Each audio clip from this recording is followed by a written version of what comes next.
Good morning students.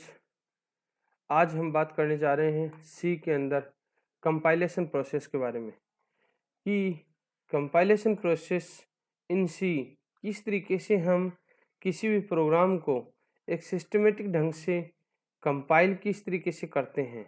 जब हम particular किसी भी प्रोग्राम को हम लिखते हैं तो उसके अंदर कंपाइलेशन की कुछ स्टेप्स होती हैं।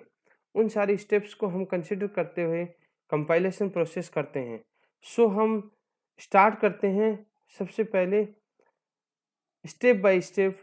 What is compilation? कंपाइलेशन है क्या in C language? The compilation is a process of converting the source code into object codes. It is done with the help of the compiler. Compilation एक process होता है जो किसी भी source code को object code में convert करने का काम करता है।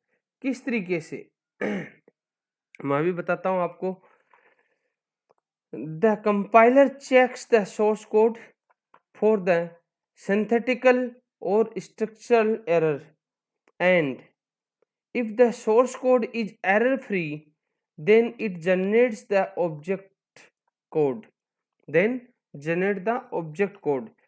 जब हम सिंथेटिकल स्ट्रक्चरल एरर और सोर्स कोड के अंदर कोई भी एरर नहीं होती है तब वो एक ऑब्जेक्ट कोड जनरेट करता है। फॉर एग्जांपल आपके सामने एक एग्जांपल है, एक प्रोग्राम दिया हुआ है include studio.h। जो हैश इंक्लूड क्या है, इसकी हेडर फाइल्स है। स्टूडियो क्या है, स्टैंडर्ड इनपुट आउटपुट है। डॉट एच किसको रिप्रेजेंट कर रहा है, हेडर फाइल को रिप्रेजेंट कर रहा है। मेन क्या है, ये मेथड है जो पर्टिकुलर किसी भी प्रोग्राम का स्टार्टिंग होता है। यहाँ से कर्ली ब्रेसेस से स्टार्ट होता है और यहाँ पर ये क्या हो रहा है, एंड हो रहा है। इसके अंदर जो प्रिंटफ है, प्रिंटफ क्या करता है कि किसी भी मैसेज को स्क्रीन पे विजिबल या प्रिंट करने का काम करता है। तो प्रिंट ऑफ मैंने लिखा तो हेलो जावा टी पॉइंट जो ये दिखाई दे रहा है तो इसको एज इट इज वो प्रिंट करवा देगा। रिटर्न जीरो है, रिटर्न जीरो क्या कर रहा है, ये मेन मेथड से क्या कर रहा है, रिटर्न टाइप के फंक्शंस को क्या ले रहा है, जीरो। जब ये जीरो रिप्रेजेंट करता है तो इसका मतलब अब कंपाइलर बाहर हो जाएगा कि यहाँ पर कोई भी वैल्यू नहीं है और वो डायरेक्टली किसको दिखाएगा, आउटपुट को दिखाएगा। किसको दिखाएगा, आउटपुट को दिखाएगा। ये आउटपुट को दिखाएगा। अब अगर ये सारी की सारी प्रोसेस सही है तो क्या होगा, इसका compiler one by one line पहले इस लाइन को चेक करेगा, फिर इसको, फिर 3 नंबर लाइन, फिर 4, फिर रिटर्न टाइप 0, फिर लास्ट कर्ली ब्रेसेस और देन आउटपुट को रिप्रेजेंट करे। देन वो किस में कन्वर्ट करेगा, इसको ऑब्जेक्ट कोड में। ऑब्जेक्ट कोड किस में कन्वर्ट होता है, बाइनरी लैंग्वेज में। जब किसी भी जितनी भी लाइन्स हैं उनको लाइन बाय लाइन ये क्या कर रहा है, ऑब्जेक्ट कोड में, बाइनरी कोड में कन्वर्ट कर दे रहा है। ये बाइनरी कोड में कन्वर्जन करके उसको एक मैसेज प्रिंट करवा रहा है। इसी तरीके से जब हम आगे कंपाइलेशन प्रोसेस करते हैं तो उसकी स्टेप्स क्या क्या होती हैं। C compilation process converts the source code taken as input into the object code और मशीन कोड्स। नेक्स्ट क्या होता है, the compilation process can be divided into 4 steps. चार कौन कौन सी स्टेप्स होती हैं, एक होता है प्री प्रोसेसिंग, कंपाइलिंग, असेंबलिंग और लिंकिंग। ये सारी की सारी इसकी क्या होती हैं, प्रोसेस होती हैं। नेक्स्ट अगर हम बात करते हैं तो इसके अंदर क्या होता है, the compilation process can be divided into 4 steps. Then preprocessing, compiling, assembling और लिंकिंग। नेक्स्ट स्टेप क्या होता है, the preprocessor takes the preprocessor directives and interprets. Next क्या होता है, एक एग्जांपल लेकर के हम बात करते हैं। For example, if studio.h standard input output dot H header file के साथ में अगर कोई भी डायरेक्टिव अवेलेबल होता है, then the program, then the preprocessor interprets the directive and replace this directive with the content of the studio.h files। जो किसी भी डायरेक्टिव के अंदर किसी भी प्रोग्राम को अगर मान लेते हैं हम प्री प्रोसेसर इंटरप्रेट डायरेक्टरी के साथ में रिप्लेस कर रहा है, जो पर्टिकुलर किसी भी डायरेक्टिव को रिप्रेजेंट कर रहा है वो उसकी फाइल को रिप्रेजेंट कर रहा है, और वो फाइल को रिप्रेजेंट कौन करता है? Studio dot H, standard input output dot H. Next, इसके जो 4 तरीके मैंने बताया था, प्री प्रोसेसर, कंपाइलर, असेंबलर और लिंकर, ये 4 इसकी प्रोसेस करने के तरीके होते हैं। नेक्स्ट, अब हम एक DFD diagram, data flow diagram के थ्रू, सबसे पहले अगर मेरे पास में क्या होता है? सोर्स कोड होता है। सोर्स कोड के बाद में कहाँ पर जाता है? प्री प्रोसेसर पे जाता है। इसका क्या करता है? प्री प्रोसेस करता है। देन ये क्या करता है? उस कोड को एक्सपेंड करता है। क्या करता है? उस कोड को एक्सपेंडेड कोड में कन्वर्ट करता है। देन वो कहाँ पर जाता है? कंपाइलर के पास जाता है। कंपाइलर क्या करता है? उसको असेंबली कोड में कन्वर्ट करता है। किस में कन्वर्ट करता है? असेंबली कोड में कन्वर्ट करता है। देन असेंबली कोड में कन्वर्ट करके किसके पास भेजा जाता है? असेंबलर के पास भेजा जाता है। असेंबलर उसको चेक करता है। देन वो क्या करता है? ऑब्जेक्ट कोड में कन्वर्ट करता है 010 में। ऑब्जेक्ट कोड में कन्वर्ट करने के बाद में फाइनली किसके पास जाता है? लिंकर के पास जाता है। तो लिंकर के पास क्या क्या चीजें होती हैं? एक तो ऑब्जेक्ट फाइल होती है, एक लाइब्रेरी फाइल्स होती है, और ये सारी चीज़ों को लिंकर चेक करता है। देन फाइनली वो क्या करता है? उस कोड को एग्जीक्यूट कर देता है। उस कोड को क्या कर देता है? एग्जीक्यूट करता है और आउटपुट डिस्प्ले करता है। तो हम बात करते हैं अब प्री प्रोसेसर की, कि जब हम पर्टिकुलर किसी भी चीज़ के बारे में बात करते हैं तो प्री प्रोसेसर का क्या यूज होता है कंपाइलेशन प्रोसेस में।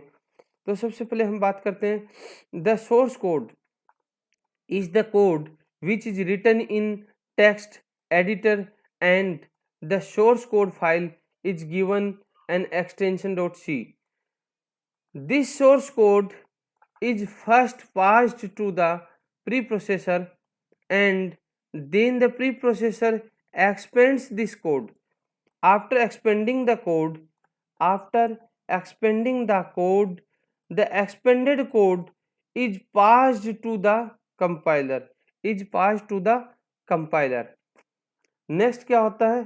कंपाइलर क्या काम करता है? The code which is expanded by the preprocessor is passed to the compiler. The compiler converts this code into assembly code, or we can say that the C compiler converts the preprocessed code into the assembly codes. एक होता है assembler का क्या काम होता है? The assembly code is converted into object code by using an assemblers. एक चीज होती है the name of the object file generated by the assembler is the same as the source file. The extension of the object file in DOS.object and Unix or extension is 0. If the name of the source file, suppose hello.c, source file क्या है? hello.c, जिसको किस नाम से save किया जाता है? .c के नाम से सेव किया जाता है। Then the name of the object file would be hello.object. Name of the object file is hello.objects. Linker के अंदर क्या काम होता है? लिंकर का क्या काम होता है? लिंकर क्या करता है? Mainly the programs written in C use library functions. These library functions are pre-compiled, and the object code of these library files is stored with .lib file or .a extensions. Then after, the main working of the linker is to combine the object of library files with the object code of our programs. Sometimes The situations arise whenever the program refers to the functions defined in other files. Then linker plays a very important role in this. In those file, the extension of the executable file is to .exe file. जो extensible होता है execution के लिए उसको किस नाम से save किया जाता है .exe फाइल के लिए. And Unix the executable file can be named as a.out. For example, if we are using printf functions in a program, then the linker adds its associated code in an output files. Then let's understand through an example. एक example लेकर के मैं आपको बता रहा हूँ. सबसे पहले सपोज आपने एक हेडर फाइल डिक्लेयर किया hash include studio dot H. Standard input output dot H जो है वो हेडर फाइल को रिप्रेजेंट करता है. हैश इसको प्री प्रोसेसिव डायरेक्टरी होता है इसके अंदर. इंटीजर ये एक मेन फंक्शन होता है. कर्ली ब्रेसेस ओपन और क्लोज इसके अंदर ये बॉडी पार्ट आता है. Body part printf hello world. तो ये क्या करता है प्रिंटअप का काम क्या होता है कि जब स्क्रीन पे किसी भी मैसेज को प्रिंट करने का काम होता है. रिटर्न जीरो क्या करता है कि रिटर्न टाइप वैल्यू लेता है. कहाँ से फंक्शन वैल्यू लेता है मेन से और वो क्या कर रहा है रिटर्न कर रहा है किसको जीरो को. अगर यहाँ पर रिटर्न टाइप जीरो आ रहा है तो कंपाइलर क्या होता है डायरेक्टली बाहर आ जाता है और वो कंपाइलेशन प्रोसेस में दिखाता है. इसके थ्रू मैं समझाता हूँ. Now we will create flow diagram of the अब प्रोग्राम. जो हमने प्रोग्राम लिखा उसका सबसे पहले सी प्रोग्राम को हमने किस नाम से सेव किया hello.c के नाम से. देन क्या काम करेगा प्री प्रोसेसर के बाद में क्या करेगा एक्सटेंडेड सोर्स कोड hello.i के नाम से. देन फिर क्या काम करेगा कंपाइलर किस कोड को कंपाइल करेगा. देन आगे क्या होगा असेंबली कोड में कन्वर्ट होगा. असेंबलर असेंबली कोड में कन्वर्ट करेगा. देन वो किस में कन्वर्ट होगा hello.s में. देन उसके बाद में क्या करेगा असेंबलर उसको ऑब्जेक्ट कोड में कन्वर्ट करने का काम करेगा. तो ये ऑब्जेक्ट कोड में कन्वर्ट कर दिया. ऑब्जेक्ट कोड में कन्वर्ट करते ही यहाँ पर जो एक्सटेंशन है वो किस में चेंज हो जाएगा hello.obj में कन्वर्ट हो जाएगा. देन वो क्या करेगा लिंकर का काम करेगा. लिंकर क्या काम करेगा जो एग्जीक्यूटेबल कोड है उसको एग्जीक्यूटेबल कोड को किसमें .exe फाइल्स में कन्वर्ट करने का काम करता है जैसे hello.exe. देन फाइनली कहाँ जाएगा लोडर के पास जाएगा. लोडर उसको क्या करेगा लोड करेगा लाइब्रेरी फंक्शंस को चेक करेगा एक्सटेंशन को चेक करेगा और जब एरर फ्री होगा तो वो क्या करेगा उसको एग्जिट करेगा. एग्जीक्यूट करने के बाद में वो एक आउटपुट डिस्प्ले कर देगा. क्या करेगा आउटपुट डिस्प्ले कर देगा. ये पूरा फ्लो डायग्राम है. अब इसके अंदर क्या क्या प्रोसेस हुआ in above flow diagram the following steps are taken executed in a program. Firstly, the input file hello.c is passed to the preprocessor and the preprocessor converts the code into the expanded source code. Then the extension of expanded source code would be hello.i. Then the expanded source code is passed to the compiler and the compiler converts this expanded source code into assembly code.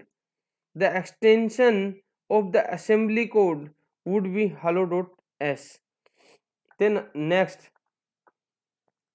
this assembly code is then sent to the assembler, which converts the assembly code into object codes. After the creation of an object code, the linker creates the executable file. The loader will then load the executable file for the extensions. And ये था आपका proper तरीके से compilation इन C programs. अब हम बहुत ही जल्द next programme लेके आएंगे। तब तक आप लोग हमारे साथ बने रहिए, सेफ रहिए, सुरक्षित रहिए। और अगर आपको मेरा ये लेक्चर अच्छा लगा तो आप सब्सक्राइब कीजिए, लाइक कीजिए, कमेंट कीजिए और ज़्यादा से ज़्यादा शेयर कीजिए। नमस्कार।